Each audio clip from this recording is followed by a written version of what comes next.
The smell of my lavender quilt still clung to the air when I stepped into my old bedroom, now a luxury kennel for their dog. Still clutching the folded laundry I'd washed for them, I stared at the memory foam bed where mine used to be. While the lavender faded under the scent of dog treats and disrespect, my daughter Alyssa sipped herbal tea like betrayal was self-care. The same quilt I hand-stitched during her college years now lined the floor beneath a dog in an anxiety vest. That's when I realized they hadn't just given my room to the dog, they'd demoted me to a guest in the house I paid for. So I let them redecorate, and then I rewrote the deed, erased them entirely, and gave the house to a shelter that knew loyalty. Before we begin, may I ask, where in this big, beautiful world are you listening from? It's always a quiet honor to know who's sharing this space. Drop it in the comments, and don't forget to subscribe. Nora reached the top of the staircase and froze. Her bed, queen-sized, firm, hers, was gone.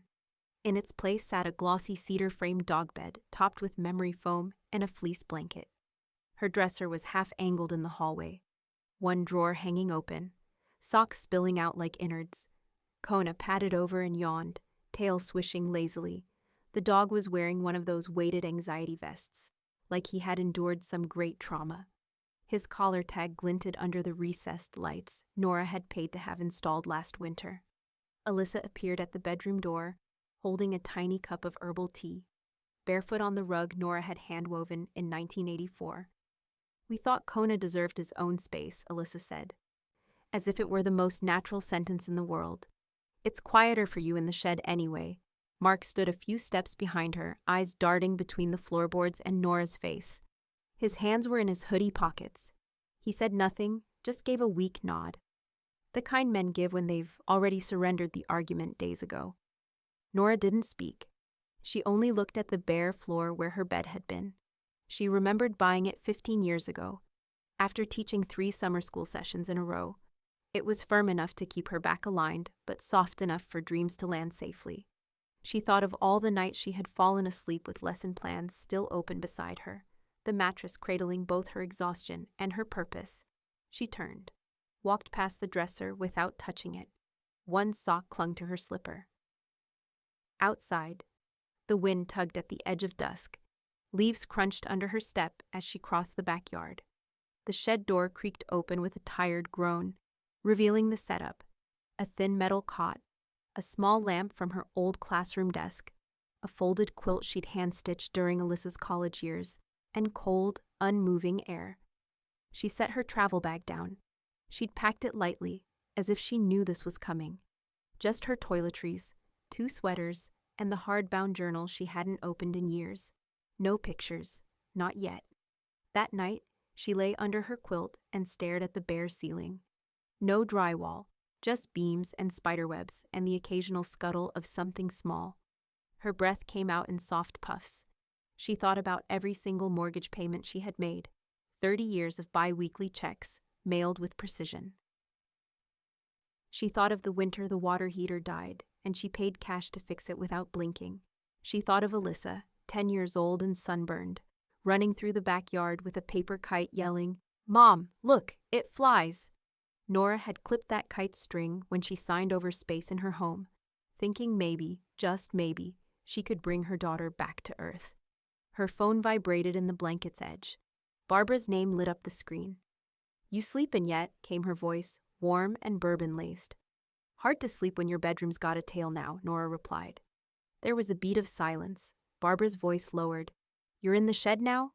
Nora stared at the ceiling again. "And the dog has my mattress." A long sigh crackled through the speaker. "You want me to come get you?" Nora almost said yes, but something inside her, quiet, tight, coiled, whispered not yet. "No," she said gently. "I just needed someone to know." Barbara didn't push. She never did. "Well, now I do," she said, "and I'm pissed on your behalf." A gust of wind shook the walls of the shed. Kona barked once, sharply, from inside the house, like a warning, then silence again. Nora ended the call and pulled the quilt higher up to her chin. Her hands were still, but her mind was already awake in a new, unfamiliar way. She reached over, opened her journal, and on the first blank page wrote just 6 words. "They made a choice. So will I." The next morning, sunlight scraped through the cracks in the shed boards, landing across Nora's face in uneven bars. Her back ached from the cot's metal frame, but the pain felt almost clarifying, like the first sting after numbness. She swung her feet to the floor, the chill biting, and reached for her journal. The 6 words she'd written the night before stared back at her. They felt heavier in daylight. A thought stirred, one she hadn't let herself touch in years. 30 years ago, she'd sat in the oak-paneled office of Lexington Title and Trust, pen trembling slightly over the closing documents. Alyssa had been 13 then, sulking in the corner chair, her Walkman turned too loud.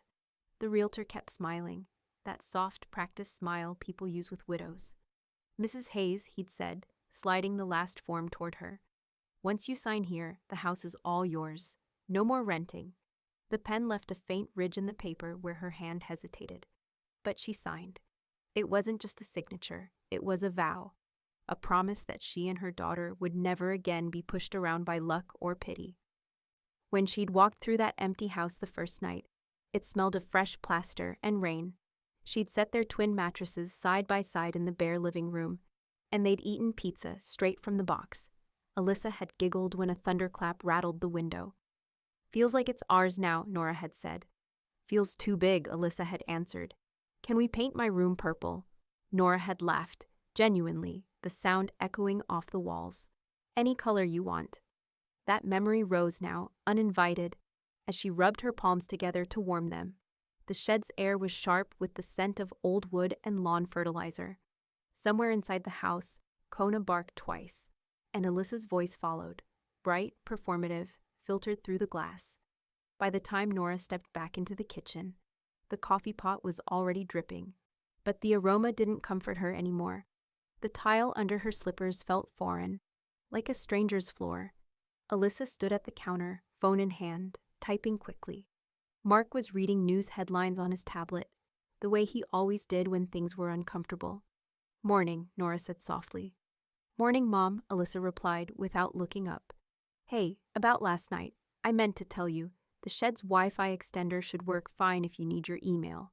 You'll be cozy out there once I get fairy lights up." "Fairy lights." Nora nodded, too slowly, and poured herself coffee. How thoughtful. Alyssa smiled, missing the edge. Temporary, Nora thought. That's what Alyssa had called it when they moved back in 5 years ago, after selling their over-mortgaged condo, after promising it would only be a couple months until we get back on our feet. A couple months had stretched into seasons, into years, until the house no longer spoke Nora's name at all. The furniture had shifted. Her pictures had disappeared into storage to declutter.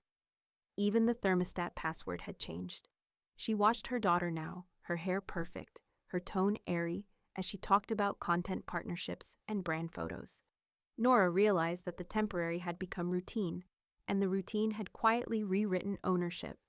That afternoon, while Alyssa filmed a yoga video in the living room, Nora moved quietly through the house she had built.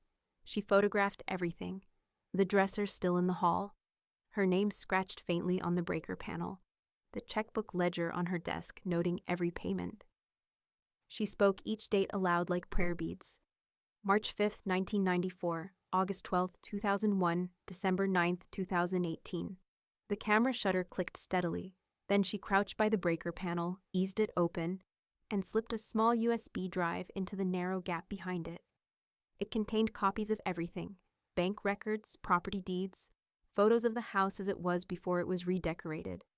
When she closed the panel, her reflection caught briefly in the metal surface. For the first time, she didn't look small.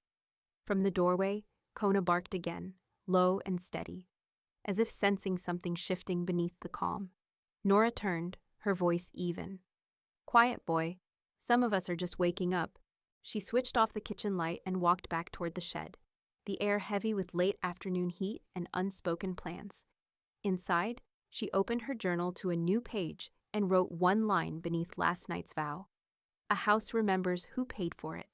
And outside, as the wind lifted through the trees, the house seemed almost to breathe in reply. It was the sound that caught her attention first. A wet, tearing squeak, like fabric giving up. Nora stepped into the living room and saw Kona with his muzzle buried deep in one of her slippers. the old plaid ones she'd worn through every Kentucky winter since her teaching days. Stuffing floated around him like snow. Nora bent down slowly, not a word leaving her lips. She lifted the ruined slipper, soft with dog saliva, its sole bitten clean through. Kona wagged his tail, proud of his handiwork. Alyssa looked up from the couch where she was editing a video, her voice sugar-sweet. "Oh, lighten up, Mom. It's just stuff. Just stuff." Nora turned the slipper over in her hands. The heel still bore a faint indentation where her right big toe always pressed. 30 years of mornings poured into that tiny curve. "Just stuff," Alyssa had said, but Nora heard something else beneath it. "You're just stuff." She dropped the slipper into the trash can and quietly walked out of the room. No argument, no sigh, no cracked voice. The silence, she knew, would land harder than any protest.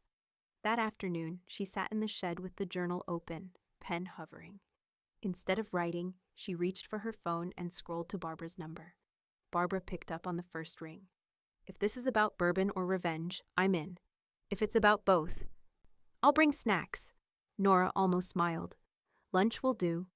Barbara chose the place, an old diner near the senior center, the kind with cracked vinyl booths and a jukebox that still thought it was 1973. Nora arrived early, clutching a manila envelope. When Barbara slid into the seat opposite her, she caught the look in Nora's eyes and stopped joking. "You brought homework," Barbara said. Nora nodded and spread the photographs across the table, the shed with its cot, the dresser shoved into the hallway, the ceiling beams above her head at night. Barbara leaned forward, eyes narrowing. "My God," she whispered. "That's not a home. That's exile." Nora traced a finger along one of the photos, the one of her folded quilt, faded but clean. "I keep thinking maybe I did something wrong. Maybe I made it too easy for her to forget who built that house." Barbara reached across the table and put a hand over hers. "You didn't forget." They did. For a moment, neither spoke. The jukebox clicked and rolled into an old Willie Nelson tune. Outside, the afternoon light hit the windows like brushed gold. Barbara cleared her throat. "You said you have all the documents." Nora nodded. "And backups. I've got the deed, the closing records, tax receipts, everything." She's convinced it's all joint now because of that refinance paperwork years back. But the title's still mine alone. Barbara's lips twitched into a knowing half-smile. "Then, honey, I think it's time you stopped feeling sorry and started getting strategic. I know someone, Oak and Sycamore Legal. They helped my cousin with her inheritance mess. Real no-nonsense folks." Nora hesitated only a second before saying, "Give me the number." 2 days later, she walked into Oak and Sycamore's office. The waiting room smelled faintly of leather and lemon cleaner. Behind a wall of file cabinets, a deep voice called, "Mrs. Hayes, you can come on in." Clint Dillard stood when she entered. Mid-60s, square frame, wire-rimmed glasses. He had the kind of posture that made you believe he'd seen every variety of family betrayal and stopped being surprised long ago. "Barbara Sims said you might visit," he said, motioning her to sit. "What's on your mind?" Nora slid the folder across his desk. Deed copies, bank statements, photographs, all arranged with teacherly precision. Clint read in silence for several minutes. The tick of a wall clock filled the air. Finally, he leaned back, eyes sharp behind his glasses. "Mrs. Hayes, this deed, your name is the only one on it. They've been living there rent-free?" "5 years," Nora said. "They said it was temporary." He gave a small, humorless laugh. "Ma'am, they're not co-owners. They're guests. At your mercy." The phrase echoed in her ears like a bell tolling at the end of a service. Nora folded her hands in her lap, steady, composed. "Then I suppose mercy has an expiration date." Clint studied her for a moment, then nodded once. "Good. Because you don't look like the kind of woman who confuses mercy with weakness." When Nora left the office, the late afternoon sky had turned bruised purple. She paused on the steps and looked toward the horizon, the air heavy with approaching rain. She didn't feel angry anymore, not even sad. What she felt was colder, cleaner, a strange, precise calm that hummed through her bones. In her pocket, her phone buzzed. A text from Alyssa. "Don't forget to pick up Kona's organic treats. Thanks, Mom." Nora's thumb hovered over the keyboard before she locked the screen and slipped the phone away. Instead, she whispered to no one in particular. "Oh, I won't forget. Nora stood at the kitchen counter, yellow legal pad beside her, pen in hand. The list wasn't for groceries or holiday planning. This list had a title, written in firm cursive at the top. Things no one asked me to do anymore, but somehow I still do. She read the first item aloud under her breath. Pick up Kona's thyroid meds. Check. Next. Schedule Kona's dental cleaning. Check. Next. Refill Alyssa's kombucha subscription. Check. Though she'd forgotten to use the discount code, and Alyssa had commented on it in front of Mark. And the last 2 lines. Grocery runs. Full list dictated via text. Cleaned mud from porch after Kona's zoomies. She stopped writing. The pad felt heavier than its weight. That afternoon, while straightening up the foyer again, she saw the envelope, tucked half out of the recycling bin. Folded once. Her name wasn't on it. Curiosity wasn't what made her reach for it. Intuition was. She'd been ignoring that voice in her head too long already. She unfolded it slowly. The receipt was stiff, fresh. Pet Sanctuary Elite Collection, Custom Memory Foam Canine Lounger, $599.95. The purchase was charged to their shared household account, the one that still held part of her pension deposits, because she hadn't expected betrayal to come wearing yoga pants and a smile. Her fingers clenched the paper just as Mark walked in from the garage, holding a delivery box under one arm. "Oh, hey, Nora," he said casually. "That bed came in. Think you could unwrap it and let it breathe before Kona's nap time?" She held up the receipt without a word. Mark blinked. "Oh, that." He rubbed the back of his neck. "We just assumed you were okay with it." Nora let the paper fall to the counter like ash. "You assume a lot lately," she said flatly. Mark stood there, unsure what to do with his hands. Then, as usual, he said nothing and walked out. Barbara's car smelled like peppermint gum and resignation. Nora buckled her seatbelt, still gripping the folder she'd started building after her visit with Clint. "Tell me again why I'm coming," Nora asked, though she already knew. "Because you need a recalibration," Barbara said. "And because I know a place that'll remind you what dignity looks like when it walks on 4 legs. They pulled up to a low, wide building painted in calming shades of blue and green. The sign read, Second Haven Animal Shelter. The lot was only half full, but people trickled in and out, adopting, volunteering, bringing bags of food. Inside, the front room was bright, busy, and smelled faintly of disinfectant and peanut butter treats. A volunteer with a sleeve tattoo was gently coaxing a scared-looking mutt out of a crate. An elderly couple cooed over a sleepy beagle behind a plexiglass partition. A woman emerged from an office to greet them. Late 30s or early 40s, jeans and a navy Second Haven t-shirt, hair tied back with no-nonsense efficiency. "You must be Barbara's friend," she said, extending her hand. "Ellie Vaughn. I run things here." Nora shook her hand. Nora Hayes, former teacher, current. She searched for a word that didn't sound like victim. "Survivor," Ellie said, as if reading her mind. Nora smiled. "A real one." Ellie gave them a tour. Each dog had a nameplate, a chart, and a brief write-up on its cage. No one barked for long. Volunteers stopped to offer treats, a hand, a moment of presence. No one rushed. No one sighed with impatience. At one enclosure, a hound with mismatched eyes licked the glass and wagged a slow, hopeful tail. "He was tied to a post in a storm," Ellie said. "Didn't break his spirit, though. Still leans into anyone with a kind voice." Nora looked down at the dog. "And people say they're just animals." Ellie's voice was gentle, but firm. "Sometimes animals remember kindness longer than people do." Later, back in the parking lot, Barbara leaned on the hood of the car and looked at her sideways. "What are you thinking?" Nora folded her arms. "I'm thinking that shelter treats abandoned dogs with more care than my own daughter gives me, and that maybe it's time to stop waiting for decency from people who traded it for convenience." Barbara handed her the keys. "Then let's find out what decency looks like when it's given back on your terms." Nora looked down at her list again that night. The pen hovered for a moment, then wrote a new line at the bottom. "Stop being the unpaid, unthanked staff in my own house." She put the list in her journal. Then she opened her laptop and typed Power of Attorney Revocation Kentucky into the search bar. It was almost midnight when Nora switched off the lamp in the shed. The small space darkened slowly, corners folding into shadow, walls creaking with the sighs of old wood cooling in the night. Through the tiny window above her cot, she could see a flicker of blue light pulsing inside the house, the soft strobe of the flat-screen television. Laughter drifted through the cracked window glass, Alyssa's voice high and sharp, Mark's deeper and more muted. A song followed, some trendy acoustic thing from Alyssa's playlist, full of ukulele chords and curated happiness.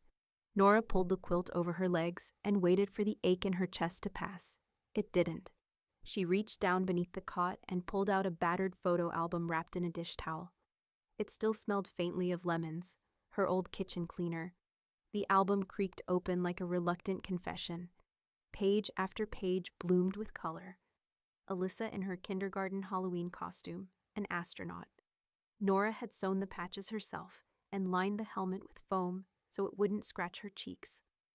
A birthday party at Chuck E. Cheese, frosting on Alyssa's nose, school awards, straight-A report cards, prom night in a red dress that Nora had hemmed twice when Alyssa couldn't decide on shoes. Nora's fingers trembled as she turned the pages. Each photo hummed with something she hadn't felt in years. Proof. Near the back was a picture Nora had nearly forgotten. Alyssa, maybe 22, sitting beside her on the couch in the very house they lived in now. Alyssa's head was resting on her shoulder. They were smiling, no camera pose. Just a quiet moment during a Lifetime movie marathon. Nora turned it over. The back was blank. She picked up her pen and wrote, "She stopped remembering me here." She closed the album gently, like she was tucking in a sleeping child, and placed it beside the journal.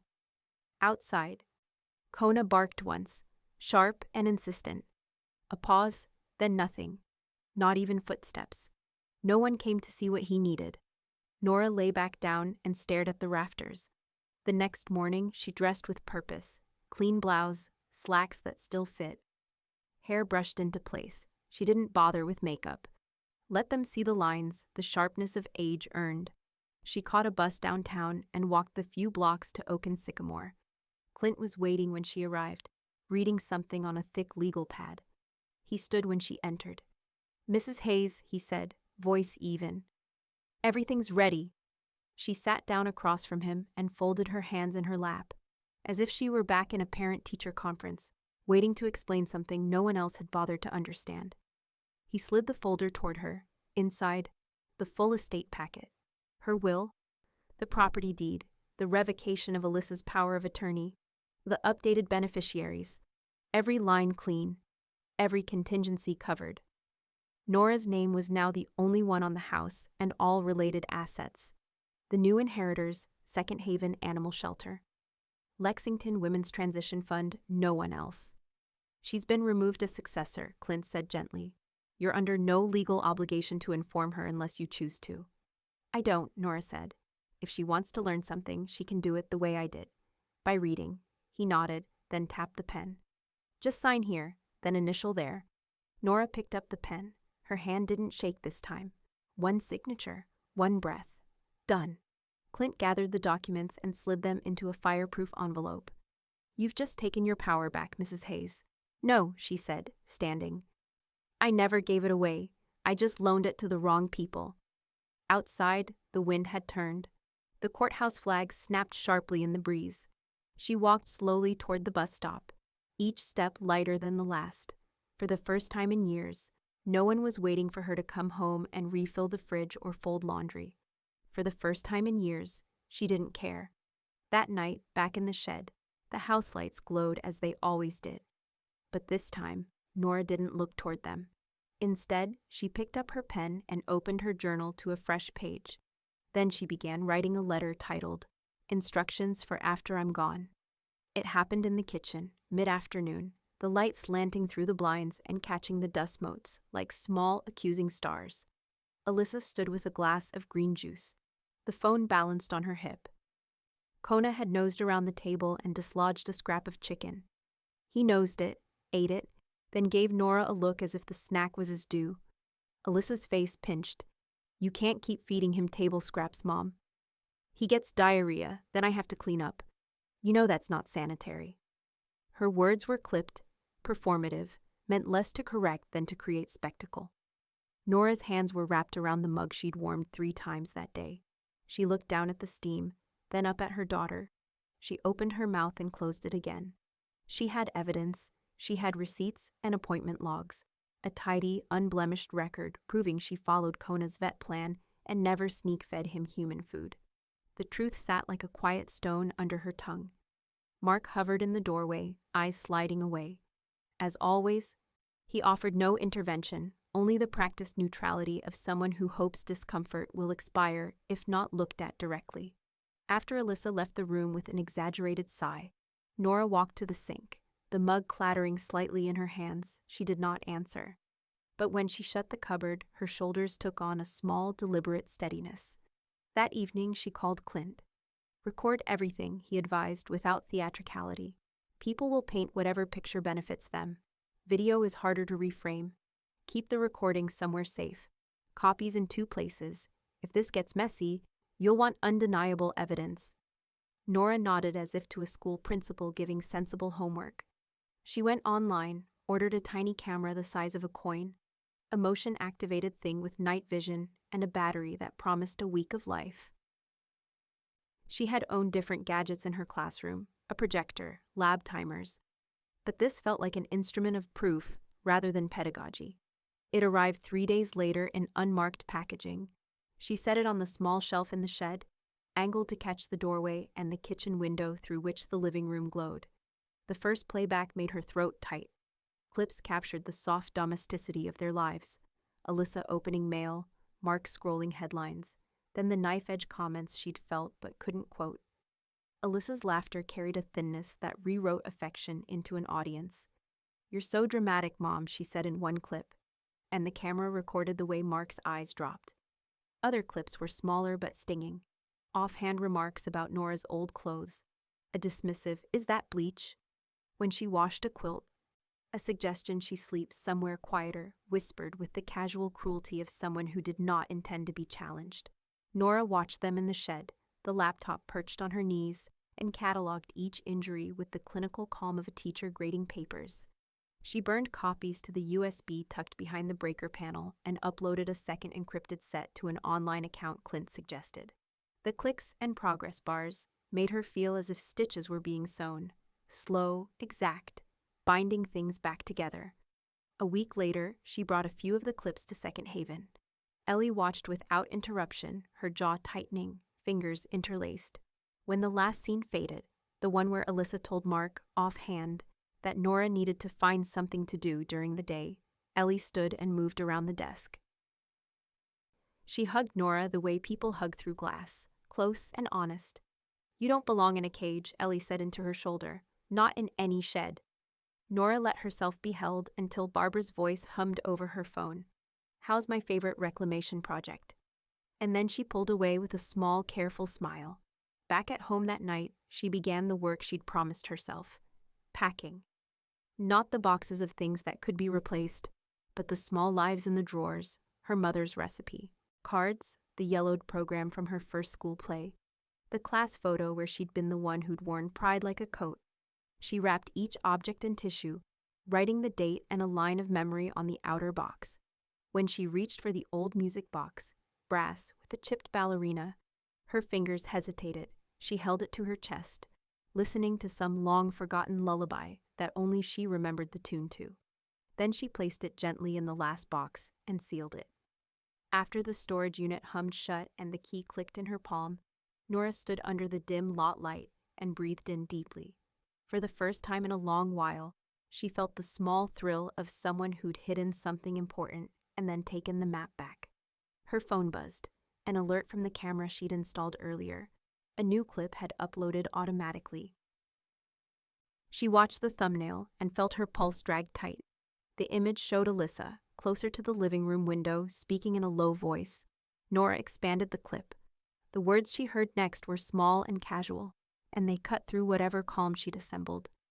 "We should just tell her to go stay with Barbara. It's better for everyone if she's not underfoot." Nora's hands went still. The shed's walls seemed to lean in. She set the laptop down, fingers hovering over the keyboard, and whispered, "Not to anyone. So she plans to move me." Tonight, the thought tasted like something that needed careful, deliberate answering.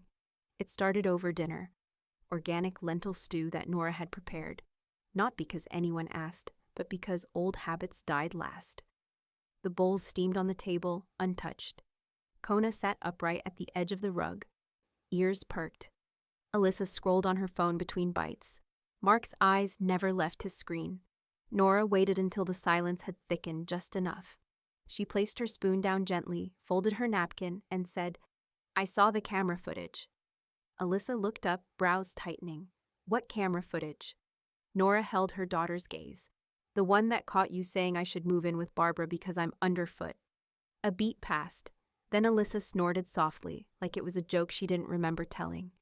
"Mom, come on, that was just venting. Don't take everything so seriously." "I do take some things seriously," Nora replied, her voice level. "Like being asked to leave my own home." Mark shifted in his chair but didn't look up. Alyssa leaned back, arms crossed. "We're just trying to do what's healthiest for everyone. You're clearly not comfortable here anymore. Barbara has space. You two are close. It just makes sense." There was no cruelty in her voice. Just administration, like she was rearranging a calendar. Nora's jaw tensed. Then she nodded once, slowly, deliberately. "Sure," she said. "If that's what you want." Alyssa blinked. "Wait, really?" Nora stood. "I'll set a move-out date. 1 month from today." Alyssa's smile was a shade too quick. Her relief careless. "That's great, yeah. I think that's going to be better for everyone." Mark mumbled something that might have been agreement, or indigestion. He didn't look up from his phone. Nora cleared the dishes that night without being asked. Her hands moved with eerie calm, her sleeves rolled to her elbows. She put the lentil stew into Tupperware containers they'd probably never touch, and wrote "for Barbara" on the lids. It was a detail that made her smile. 2 days later, she sat across from Clint again, this time with tighter posture and a folder even thicker than before. "They think I'm leaving for peace," she said. "But I'm leaving for positioning." Clint adjusted his glasses. "Good. Because once the title transfer clears, they're going to feel very differently, especially if they were counting on anything from your estate." "They were counting on everything," Nora said. "They just never said it out loud." Clint pulled a new page from the printer tray and clipped it to the final packet. "This is the no contest clause. It states that if either of them tries to challenge the will, the deed, or any aspect of the house transfer, they forfeit all claims. They get nothing, not even what you didn't leave them." Nora read the clause. Then she initialed it, then she signed.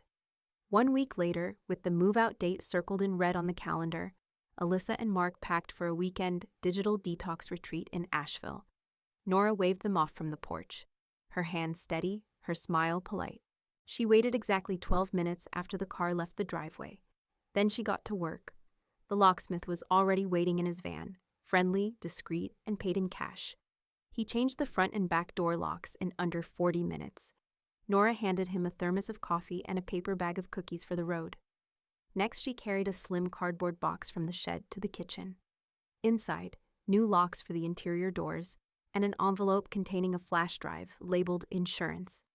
She placed the envelope inside her filing cabinet, tucked beneath her retirement papers, not hidden, just there, like all truths that matter. She changed the garage code. She changed the Wi-Fi password. She turned off the shared Amazon account. She opened a new bank account in her name alone and rerouted her pension. It took 4 hours, 1 call with Barbara, and exactly 0 hesitation. That night, the house was silent, still hers, still warm, still waiting. She walked the halls barefoot, flicking light switches on and off like ceremonial candles. In the upstairs bedroom, her bedroom, she opened the closet and ran her fingers along the wood paneling. She didn't miss the dog bed. She didn't miss the diffuser. She didn't even miss the quiet hum of being needed. In the corner, a folded blueprint leaned against the wall. The original design for the house, drawn up by the contractor she and Paul had hired when Alyssa was still in braces. She pulled it out and unrolled it across the bed. In blue ink, right above the bedroom space, her husband had written in careful block letters, "For Nora, always." She traced the words with one finger. Downstairs, Kona barked once in the quiet.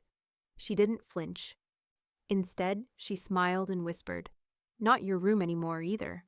By the time Alyssa and Mark pulled into the driveway, The realtor's sign was already staked into the front lawn, its bright red for sale gleaming in the Kentucky sun.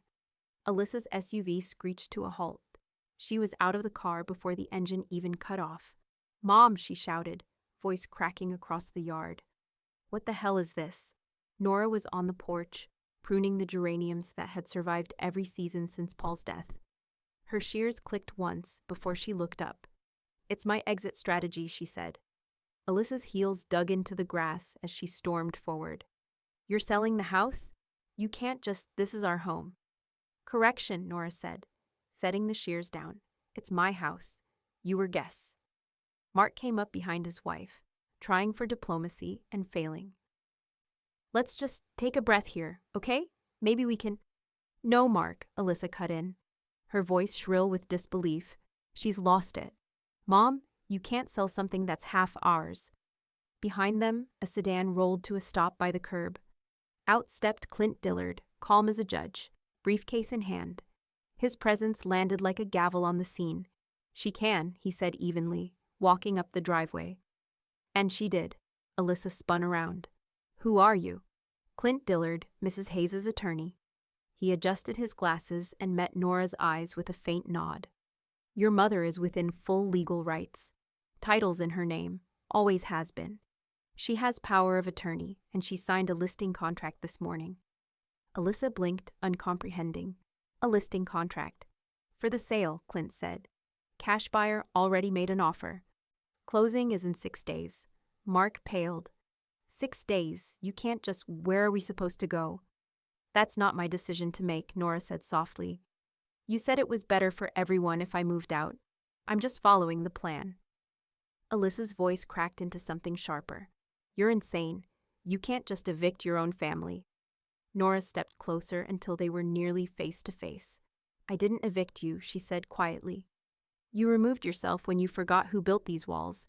You just didn't notice I was still holding the keys." Clint opened his briefcase, withdrew a single envelope, and handed it to Alyssa.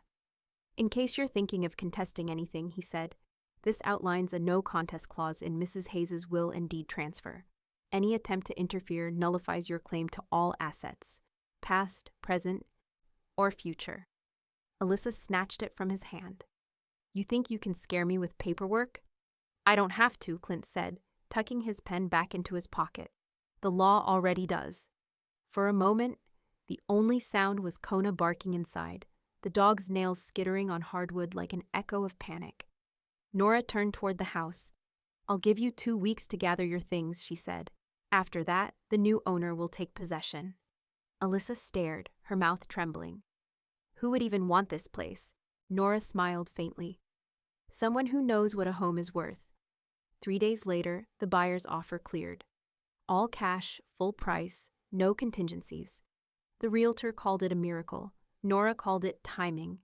She spent her last morning in the house, walking room to room, fingers grazing the door frames like old friends. The shed stood empty now, its cot folded, its lamp gone. Every trace of her exile had been erased. Barbara came by to help box the last few items. "You sure you don't want to keep a key?" she asked. Nora shook her head. "Keys are for people who plan to come back." When the movers left and the house was silent again, Nora sat at the kitchen table one final time. She wrote a check to Alyssa and Mark, 1 month's rent, dated that day. The memo line read, "For occupying space without love." She tore it neatly from the book, set it under a magnet on the fridge, and stood. Outside, the realtor's sold sticker gleamed across the sign.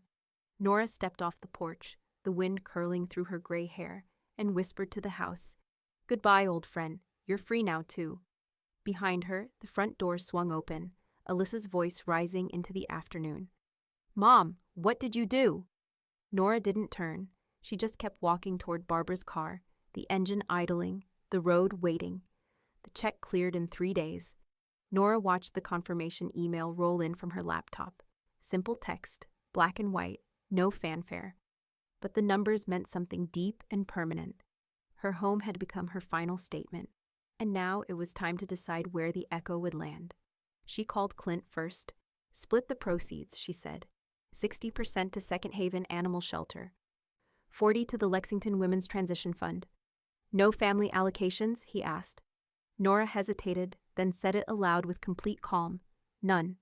2 weeks later, the sun broke early and warm over Second Haven. The parking lot had been swept. A string of volunteers laid out folding chairs in tidy rows. A simple banner hung above the shelter entrance in blue block letters. Nora Hayes, Healing Wing, for the forgotten and the remembered. Ellie stood in front of the small crowd, staff, board members, donors, and a few curious locals. She wore no makeup, just a clean blouse, jeans, and a smile that made people feel safer. She adjusted the mic stand and nodded to Nora beside her. This shelter has survived a lot, Ellie began, but what we've never had until now is space to breathe, space to rest, space to heal. Nora didn't just give us money, she gave us something far more valuable, belief, that we were worth being chosen. She turned, handed Nora a pair of ribbon-cutting scissors, and stepped back. Nora's hands were steady as she clipped through the silk. Cameras clicked, a cheer rose, and someone offered her a bouquet of daisies. She accepted them, blinking once behind her glasses. Later, she stood quietly in the new recovery suite, a clean windowed room with soft flooring and quiet speakers playing classical music. A shepherd mix with a splint on one leg wagged weakly at her from a padded cot. Nora knelt, smoothed his ear, and whispered, "You're safe now." She started coming every Tuesday and Friday, early, always early. She didn't want to be the donor in pearls who waved once and vanished. She walked kennels, cleaned up messes, wrote dog bios in the break room. Roscoe, big heart, bigger appetite, thinks couches are kingdoms. She stapled the sheet beside his pen and gave him a treat before moving on. She came home to a small apartment near the senior center. 2 rooms, no yard, but a balcony with just enough sun for tomatoes. She brought her own warmth now. She didn't wait for someone else to provide it. Meanwhile, Alyssa and Mark found themselves wedged into a 3rd-floor walk-up. 1 bedroom, 1 bath. The walls were thin, and the upstairs neighbor ran an illegal Etsy ceramic shop. Boxes from the old house stayed taped for weeks, mostly because there was nowhere left to put them. Kona did not adjust well. He barked at every sound. Footsteps in the hall, sirens at night, the whir of the dishwasher. He paced, whined, chewed the edge of the baseboard. On the 4th day, a neighbor left a note on their door. "Please control your animal." Mark read it and sighed. Alyssa threw it away. "We should have fought harder," she muttered. Mark didn't answer. Back at Second Haven, Nora stood in front of a pen marked Senior Dogs, 10+. Inside was a beagle with a white muzzle and soft eyes. He wasn't flashy, didn't bark or beg. He simply stood when she approached and tilted his head. Ellie appeared beside her. "His name's Toby. He's 11. Heart murmur, but nothing life-threatening. Just needs a little patience." Nora crouched down and placed her hand on the kennel bars. Toby pressed his nose gently into the space between. "You've been overlooked a while, haven't you?" she whispered. Ellie said, "He's been here longest." Nora smiled. "Not anymore." That night, she brought Toby home. He explored the apartment slowly, 1 room at a time, nose twitching, tail tentative but hopeful. He found a spot on the rug near the sliding glass door, curled up, and exhaled like he finally understood quiet. Nora sat beside him, her hand resting lightly on his back. Outside, the wind stirred the potted basil. Inside, nothing was missing. Her phone buzzed once, a text. "Alyssa, are you really just going to cut us off like this? After everything, after raising me?" Nora stared at the screen. Then she typed exactly 6 words. "You raised yourself. I recovered me," and pressed send. The next morning, Nora did not reply to Alyssa's text. She didn't reread it, didn't draft a second response. Instead, she slid the phone into the drawer beside the sugar canister and opened her laptop. She emailed Clint 2 words. "Send it." 2 days later, a plain manila envelope arrived at Alyssa and Mark's apartment. Slid between their bills and a coupon mailer for a discount mattress store. It bore no return address, no message, no personal signature. Inside was a printed summary of Nora Hayes' estate, a complete revocation of Alyssa's power of attorney, a deed transfer already executed, will beneficiaries named clearly, Second Haven and the Lexington Women's Transition Fund. A line near the bottom. This document is final, uncontestable, and irrevocable. Mark read it at the kitchen counter while Kona barked at a passing garbage truck. Alyssa stood beside him, arms crossed, cheeks flushed with a mixture of disbelief and something darker, recognition. She actually went through with it, she muttered. She really, Mark didn't answer. He slid the paper back into the envelope and placed it beside the toaster, like it might evaporate there if ignored. That night they didn't speak much. The silence was not like the ones Nora had known in her shed. It wasn't heavy with grief or patience. This one was hollow, a vacuum. Nora, meanwhile, was elbow-deep in pie crust. Barbara's kitchen was filled with the smells of cinnamon, bourbon, and something citrusy Nora couldn't quite place. Her friend moved like a bartender in a second life, pouring sweet tea into glasses, laughing at her own jokes, cranking the radio louder than necessary. I still can't believe it's been a year, Barbara said, opening a bottle of red with a dramatic flourish. You look about 10 pounds lighter in the soul. Nora smiled as she pressed the crust into the tin. It doesn't feel like a year. It feels like I finally remembered my own name. The kitchen table had been laid with care, mismatched placemats, vintage silverware, a candle stuck into a wine bottle with wax running down like a waterfall. They called it Freedom Dinner. It wasn't about revenge, not anymore. It was about recognition. Nora set the pie in the center of the table. The filling, apple, rosemary, and honey, glistened slightly under the soft light. She wiped her hands and took her seat. Not once that evening did Alyssa's name come up. Not once did Nora feel the need to justify, explain, or soften what had been done. Later, when Ellie stopped by with a lemon tart and a hug, she leaned in close and whispered, "You've given more with your exit than they ever gave you in your presence." Nora swallowed, her throat suddenly tight. I didn't think it would still feel like loss, even now. It's not loss, Ellie said gently. It's pruning. That night, alone in her apartment, Nora updated her obituary draft. It was something she'd started after the house sold. Just a text file, saved under the name Legacy, Final. Most of it was straightforward. Birthplace, years of service as a teacher, community involvement. But at the end, where others would list family or surviving relatives, Nora wrote, "Survived not by family, but by intention." She stared at it for a moment. Then she added, "And by those who remembered how to love without expectation." She saved the file and closed the laptop. Toby was already asleep on his blanket by the door. He barely stirred when Nora turned off the light. She stepped onto the balcony for a moment.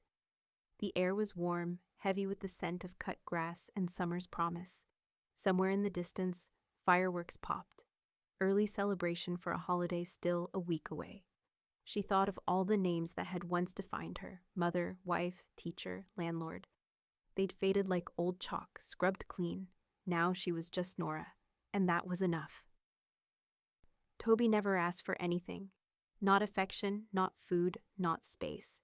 He simply waited at doorways beside the kitchen counter under Nora's writing desk, with a kind of gentle stillness that felt sacred.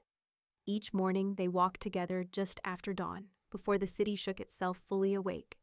Nora wore the same navy windbreaker she'd had since the early 2000s, and Toby, slow but determined, matched her pace like they'd been walking together all their lives.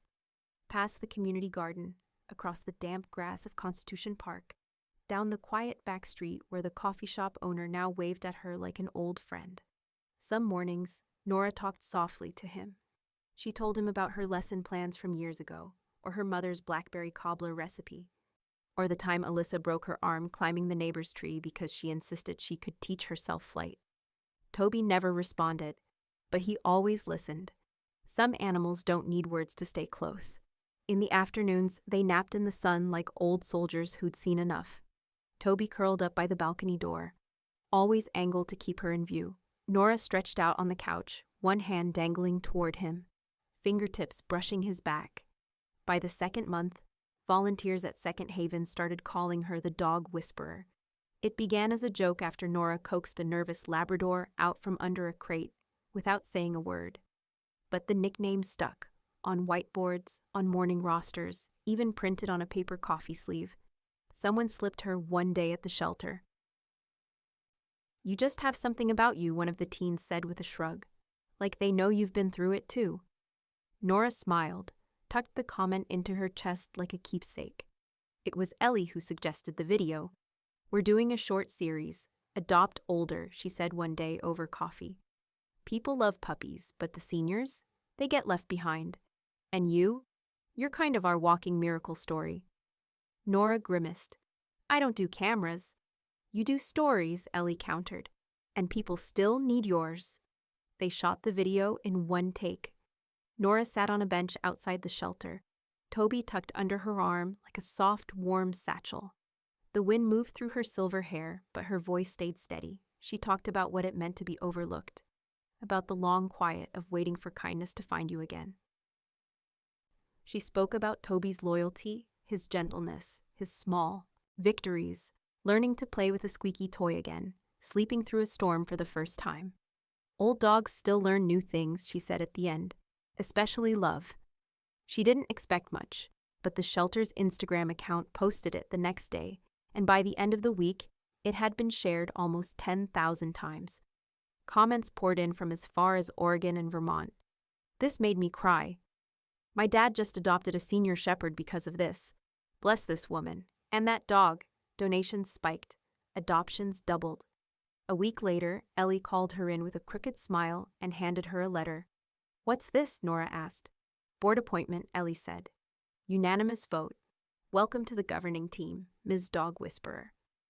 Nora stared at the letter for a long time before folding it in half and tucking it into her journal. That night, she sat beside Toby on the rug, the TV playing a documentary neither of them was really watching. She pulled her knitting bag into her lap. The yarn was soft, ocean blue, her first new project in years. A scarf, maybe, or a blanket, or something unnamed. It didn't matter what it became. It only mattered that it started. Toby rested his chin on her foot.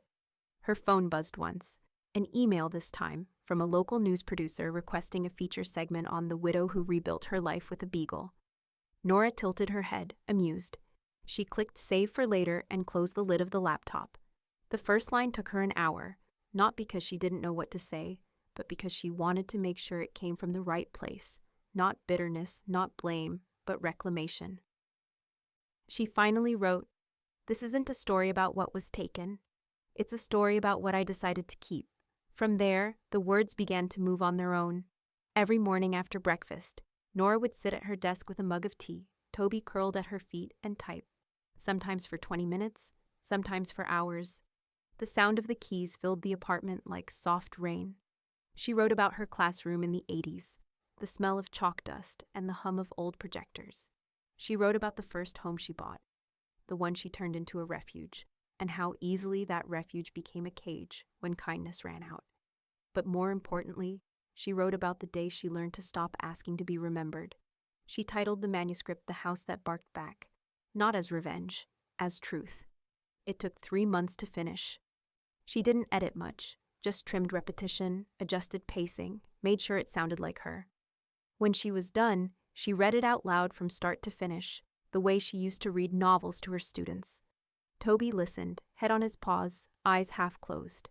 When she reached the final line, freedom isn't something given, it's something you reclaim, one room at a time. She felt both emptied and full. She printed 5 copies, one for the shelter library, to sit on the shelf between training the hard cases and the language of fur, one for the public library downtown, where she'd spent half her life chasing silence and knowledge, one for her legal file with Clint, marked to be released upon request, one for Barbara, sealed with a yellow ribbon and a note that read, "You made me laugh when I wanted to disappear," and one for herself. Her copy sat on the small writing desk by the window. She placed a pressed daisy between the pages where she described the house's sale, an anchor of something beautiful grown from something buried.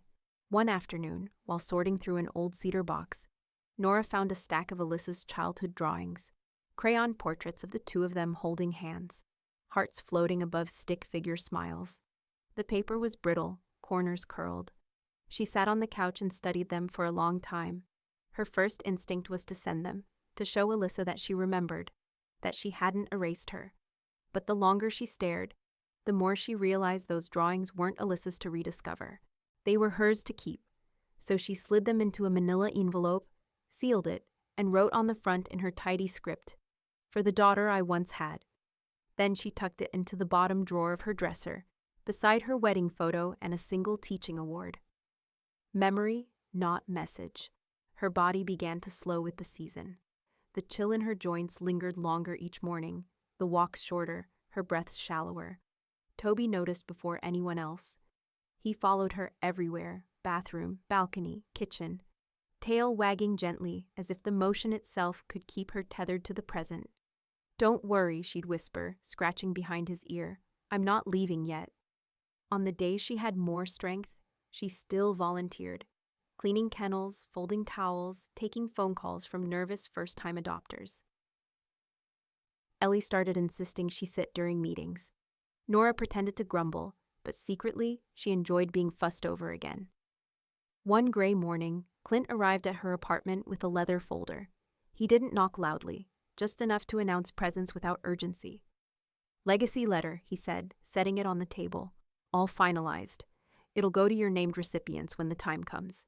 No surprises, no errors." Nora nodded, her voice steady but soft. "Thank you, Clint. You've been a good ally."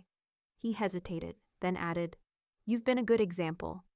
When he left, Nora sat back down at her desk. The tea had gone cold, but she didn't mind.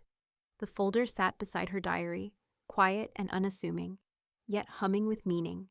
Outside, the wind picked up, brushing the balcony chimes into motion. Toby lifted his head, eyes watchful.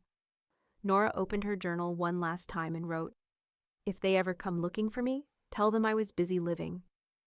Nora stood in front of the full-length mirror, adjusting the delicate straps of her dress. It was simple, deep emerald, silk, with a soft shimmer that caught the light in the most subtle way. She had bought it the year after she retired, a small indulgence she had never worn. Tonight, it felt like the only thing she could wear. Her silver hair, pulled into a soft chignon, reflected the last of the afternoon light. The old pearls her mother had given her when she graduated, just the right amount of weight to remind her of everything that had come before, rested perfectly at her neck. She didn't need a mirror to know how she looked.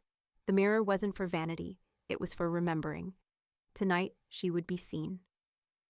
She smoothed the fabric, then pulled the edge of the skirt down with a careful grace, as if she could hold the night together in the delicate seams. She was no longer the widow, the mother, the caretaker. She was simply Nora, and the world was going to see her as she was now. The gala was simple, but radiant. The Second Haven Shelter's fundraising event had all the modest charm of a cause rooted in real work.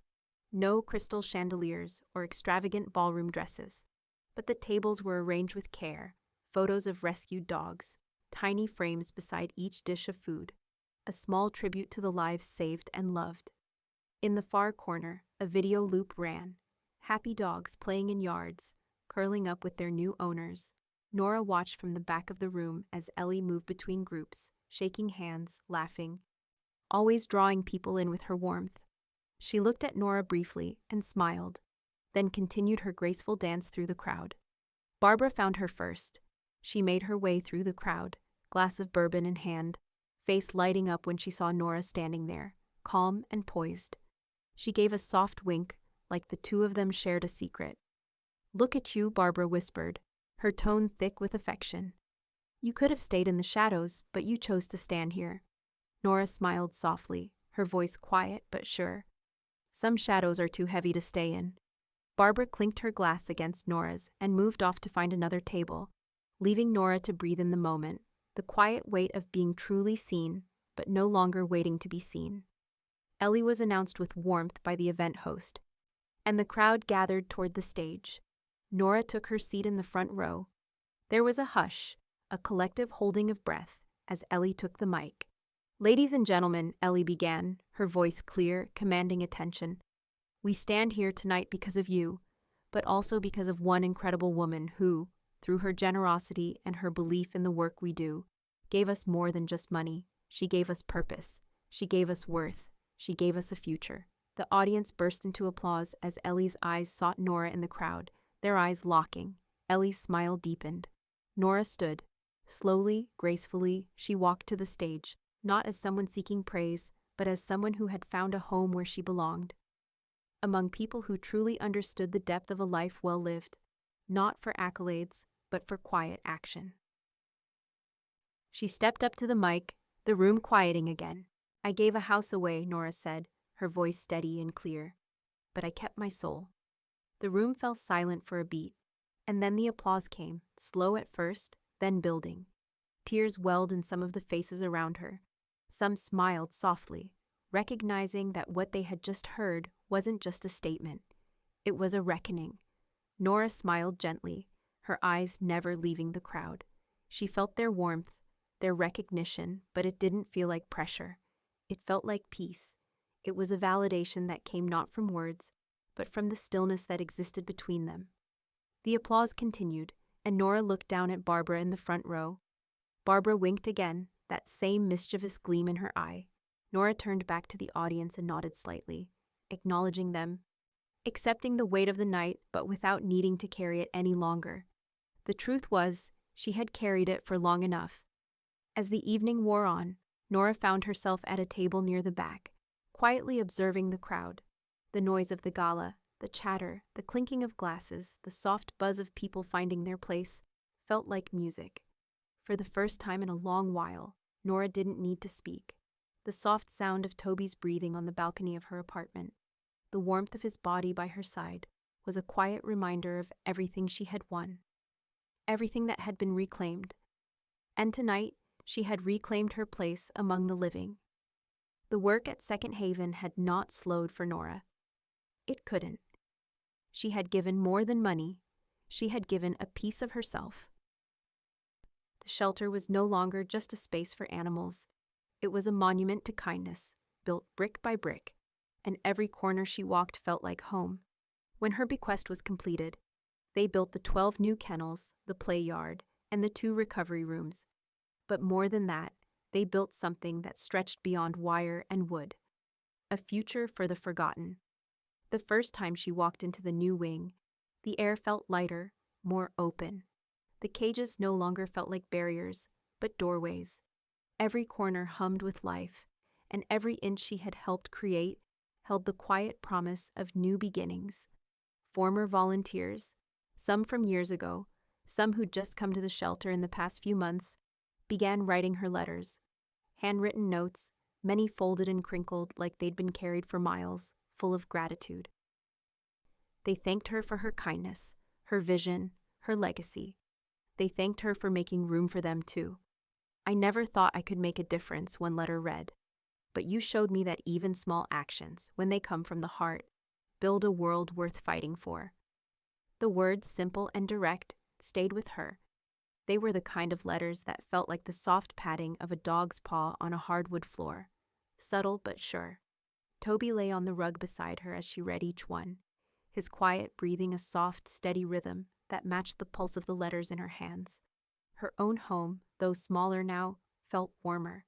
She had sold most of her belongings, all the things that once tied her to a past that no longer fit. The furniture was sparse, but everything had purpose. A soft chair for reading, a small table for meals, a corner dedicated to Toby's favorite blanket. She had what she needed. What she could give herself now wasn't a house. It was a sense of peace. Toby found his own spots. By the window, he would curl up and nap in the soft afternoon light, soaking up the warmth like an old man stretching into the sun. But his favorite place was the sunlit rug by the sliding door. Every morning, he would walk over and settle there as the sunlight streamed in, bathing him in gold. Sometimes he would shift slightly, moving a little closer to her as if he too was learning the shape of this new home. Nora had stopped filling the spaces with things that cluttered her mind. She no longer bought knickknacks or filled the shelves with objects that held memories of a different life. Instead, she donated the last of her possessions to the shelter's fundraiser: clothing, furniture, books, everything that didn't belong to this stage of her life. She had kept only what mattered. A quilt her mother had made, the silver pearls, her journal, and Toby. They were the only things that truly breathed life into her. One evening, as the last vestiges of daylight faded and the first cool breath of autumn swept through the apartment, Nora sat at her desk. Toby lay on the rug, eyes half closed, but still with her, always with her. His tail wagged slightly as she moved. She opened her journal, the one she had kept since the house sold. There were days she'd written whole pages, and others when just a line would do. But tonight, she wrote something simple. It wasn't a revelation. It wasn't even a conclusion. It was just a reminder. They had a house. I made a home. Nora closed the journal, her fingers brushing the soft fabric of the cover. She reached for the glass of water beside her, and for a moment, the world outside felt far away, like a distant place, a forgotten story. This was her story now.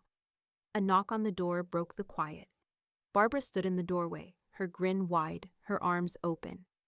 "You've been busy making this place a home," she said, stepping in with that familiar warmth that filled every space she entered. "I can't wait to see where you go next." Nora smiled, a smile that felt like it had been waiting to stretch across her face for years. "Wherever it is, I think I'm ready." It was quiet when she left. The days had softened into a rhythm, one slow and undemanding. Nora had made her peace with the passage of time. And now, in the small moments between the pages of her journal and the scent of her quiet apartment, she exhaled into the comfort of not being remembered, at least not the way they expected her to be. Toby lay curled beside her on the rug, the gentle rise and fall of his chest a steady metronome in the space between them. His presence had always been a quiet promise. "You'll never be alone, not as long as I'm here." But one evening, as twilight settled over the world outside, Nora's breath slowed. Her hand fell from the journal's pages to rest softly on the couch cushion beside her, and Toby, sensing the change, didn't stir. The night passed, still and complete, when Barbara arrived the next morning. With her usual half-joking energy, she found Nora in the same spot, an empty shell in the light of the rising sun. Toby was by her side, quiet, not disturbed by the arrival of the morning or the unfamiliar weight of silence that had come to stay. Nora's memorial was a small affair, as she had planned it, fitting into the spaces she had carved out for herself. It was held at Second Haven, her heart's final gift to a place that had given her purpose. Ellie spoke first, a soft, measured tribute to the woman who had changed so much without ever asking for attention. "She didn't just give us money," Ellie said to the gathered staff and volunteers. "She gave us herself. And in doing so, she gave every one of these animals the chance for a future, a home.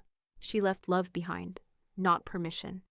The words stayed in the air, suspended like an offering. Nora's photo, framed and simple, sat next to a vase of lilies.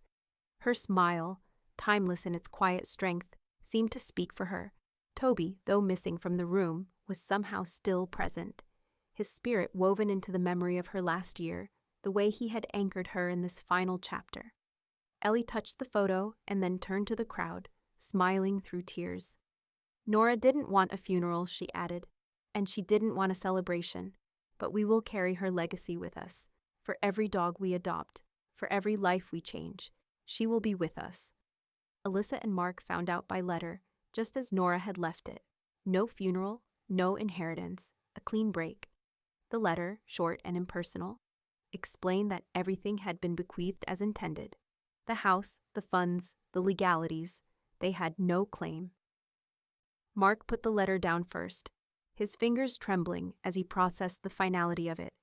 He glanced at Alyssa, but she wouldn't meet his eyes. She stared at the letter like it was something foreign, something she never thought would arrive. Clint filed the last of the paperwork with careful, precise accuracy. The documents were exactly as Nora had left them, clean, clear, and without question. Her final instructions had been carried out without hesitation. He had read through it once more, just to be sure, but he knew there was no room for doubt. There never had been. He signed the last page, sealed the envelope, and placed it in the fireproof safe. A legacy left in quiet order. Barbara took care of the final rites.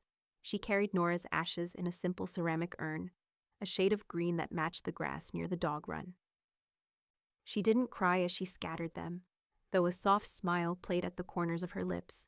The breeze picked up the ashes as it had picked up the memories, carried them with the wind toward the dogs who were already running in the yard, barking, their joy unsilenced by any loss. The sun broke through the clouds, just as the last of the ashes settled into the earth, and the first of the rescue dogs came up to Barbara, curious and unafraid. She stood for a moment, letting the air still her. The world didn't stop when Nora passed. It shifted, but it continued. Barbara touched the ground beneath her feet and whispered, "She's free now, and so are we." The last line of Nora's journal, handwritten carefully as always, stayed with Barbara, just as it had stayed with Nora herself. They took my bedroom and gave it to their dog, so I took the house and gave it to a shelter with a better heart. It wasn't just a closing chapter. It was a beginning.